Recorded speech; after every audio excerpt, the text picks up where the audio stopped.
Saludos, vamos a seguir con el estudio de Éxodo, por Éxodo capítulo 10. Entonces, ya vimos las 7 plagas anteriores. Vamos a la 10ª plaga, que es la plaga de las langostas.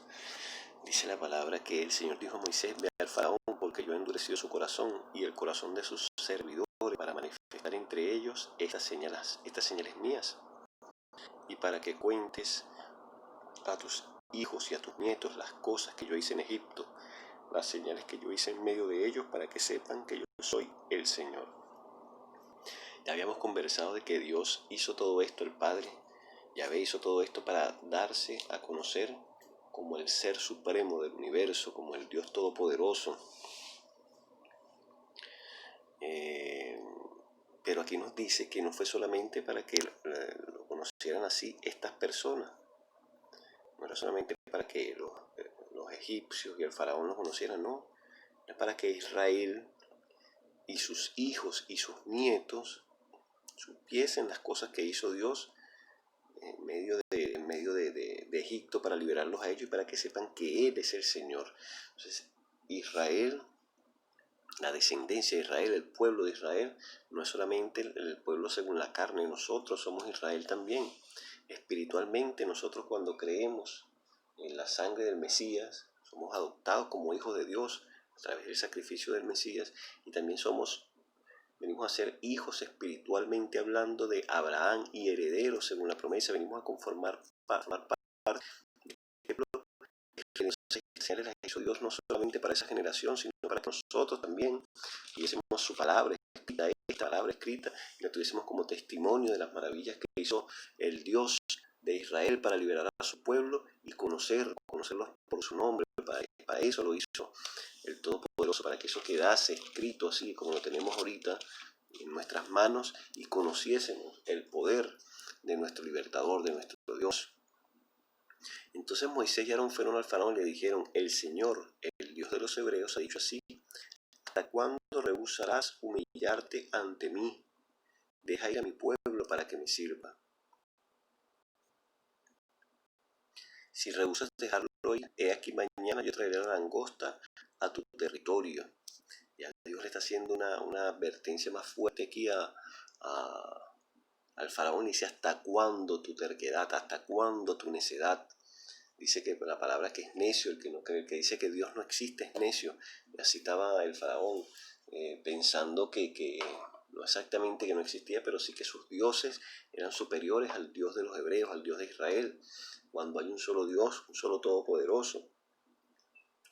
Nosotros tenemos que cuidarnos mucho también de no caer en la necedad de este faraón. Y dice: ¿hasta cuándo rehusas humillarte ante mí?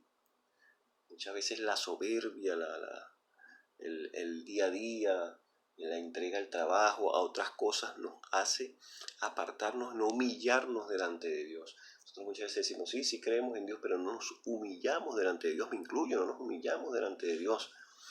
Mira, el faraón nunca dijo a Moisés: no, mira, yo no creo en ese Dios no existe. No, él reconocía que estaba ese Dios, pero no le servía ni se humillaba al Dios de Israel, sino a sus dioses falsos. Este ejemplo también para nuestras vidas. Nosotros muchas veces nos humillamos ante dioses falsos, ante ídolos, y no solamente los ídolos que ya he mencionado bastantes veces en los capítulos que hemos estudiado hasta ahora, ¿verdad? Los ídolos de la santería, del catolicismo, de todas estas cosas, no. A veces creamos nuestros propios ídolos, la televisión puede ser nuestro ídolo, el deporte puede ser nuestro ídolo, el dinero puede ser nuestro ídolo. Un artista, un deportista, nosotros creamos nuestros propios ídolos muchas veces y no nos humillamos delante del Dios verdadero. A veces no nos apartamos también de cosas que tenemos arraigadas a nosotros, costumbres que tenemos arraigadas a nosotros, también son ídolos esas cosas. Entonces tenemos que no tomar este ejemplo de Faraón, pero para hacer lo contrario a él, no ser necios como fue él. Entonces sí, el relato bíblico dice: si rehusas dejarlo ir al pueblo de Israel, he aquí mañana yo traeré la langosta a tu territorio, cubrirá la superficie de la tierra, de modo que ésta no pueda verse. Devorará el resto de lo que ha escapado, lo que le ha quedado del granizo. Devorará también los árboles que crecen en el campo, le dice. Y llenará tus casas, las casas de tus servidores y las casas de todos los egipcios, como nunca vieron tus padres ni tus abuelos desde que existieron sobre la tierra hasta el día de hoy.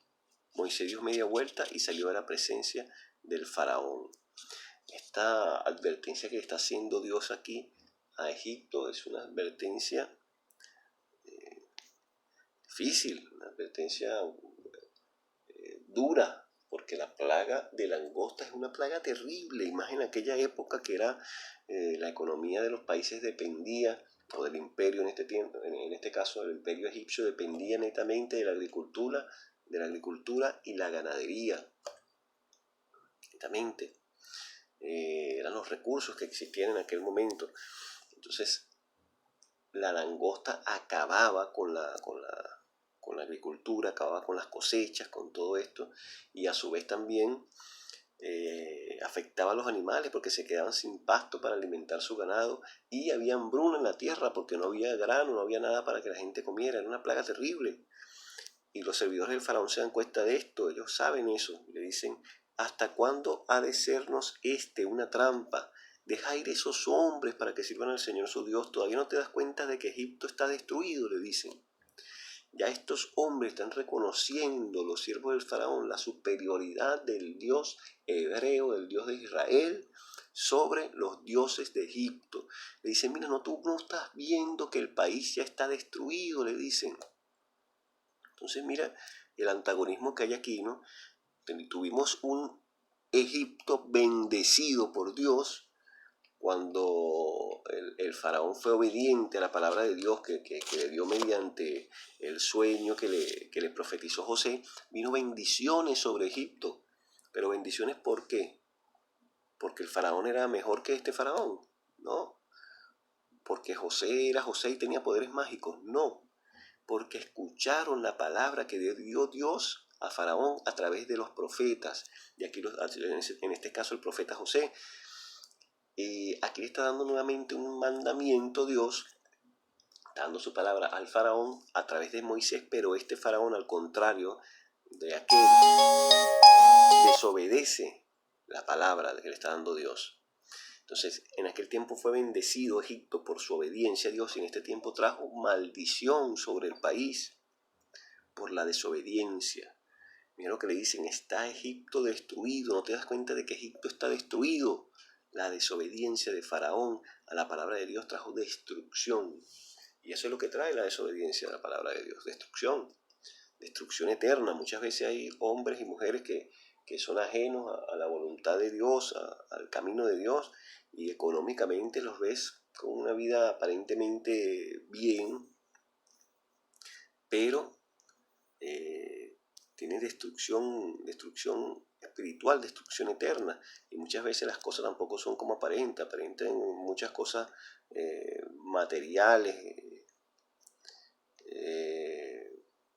abundancia material, pero tal vez su vida no es feliz. Muchas veces pasa esto, vemos hombres y mujeres multimillonarios, con millones de dólares, y se suicidan muchas veces. Y uno decía: pero ¿por qué este hombre se mató? Mira, tenía todo. No tenía el amor de Dios en su corazón, que es muy importante.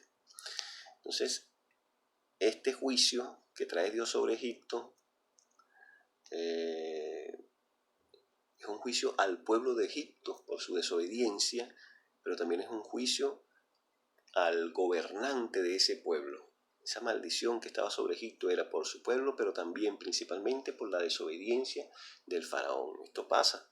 Nosotros vemos ahorita destrucción sobre Venezuela, ¿verdad? Vemos un país destruido, arruinado por maldición sobre el país.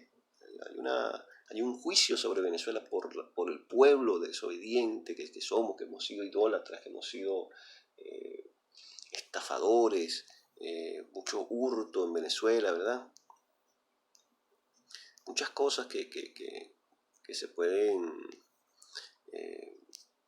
destacar de la maldad que hay en Venezuela, pero principalmente por sus gobernantes que se han entregado a la idolatría, principalmente por eso.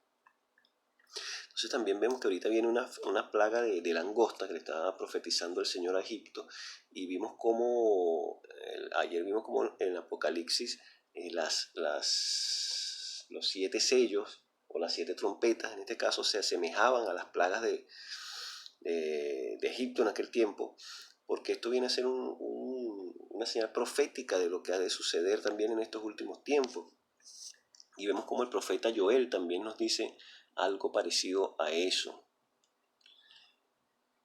Dice el profeta Joel en 1:4, dice que lo que quedó de la oruga comió el saltón, y lo que quedó del saltón comió el revoltón, y la langosta comió lo que del revoltón había quedado. Viene en el tiempo del día del Señor una plaga también de langosta sobre la tierra que va a devorar todo lo verde.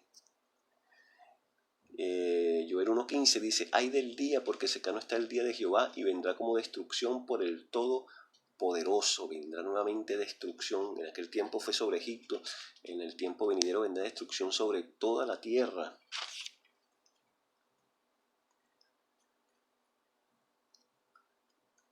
Esto está profetizado. Entonces, como dijo al principio el Señor a Moisés,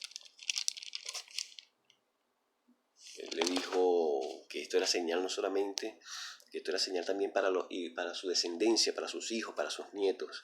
Entonces, esas señales están por cumplirse en los tiempos venideros. Entonces dice que Moisés y Aarón volvieron a ser traídos ante el faraón, quien les dijo: vayan y sirvan al Señor su Dios. ¿Quiénes son los que han de ir? Entonces Moisés respondió, le dice: hemos de ir con nuestros niños y con nuestros ancianos, con nuestros hijos y con nuestras hijas. Hemos de ir con nuestras ovejas y con nuestras vacas, porque tendremos una fiesta del Señor. Después más adelante veremos qué son esto de las fiestas del Señor. Y el faraón les dice: sea el Señor con ustedes. Si yo los dejo ir a ustedes y a sus niños, vean cómo sus malas intenciones están a la vista. O sea, el faraón le había prometido primero, le está diciendo que lo va a dejar ir, pero condicionado a como él quiere. Y esta es una adoración, una fiesta para el Señor, y es como el Señor diga. Nosotros adoramos al Señor como él diga, no como nosotros querramos. Entonces, el faraón quiere que el pueblo, va a permitir, según él, que el pueblo vaya a adorar a Dios, pero como él quiera, y no es como él quiera, es como el ser supremo lo designe. Entonces, nosotros muchas veces caemos en el error del faraón de querer adorarlo a Dios como nosotros queramos.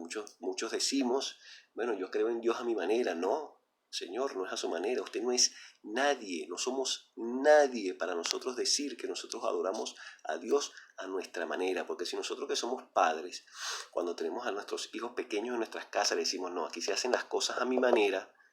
Nosotros, que somos nada, le decimos eso a nuestros hijos. Imagínense cómo nosotros, siendo polvo de la tierra, le vamos a decir al Dios del universo: no, es a mi manera. No, Señor, humíllese delante del Dios verdadero. Es a la manera de Él. Es a la manera de Él, no a la manera nuestra.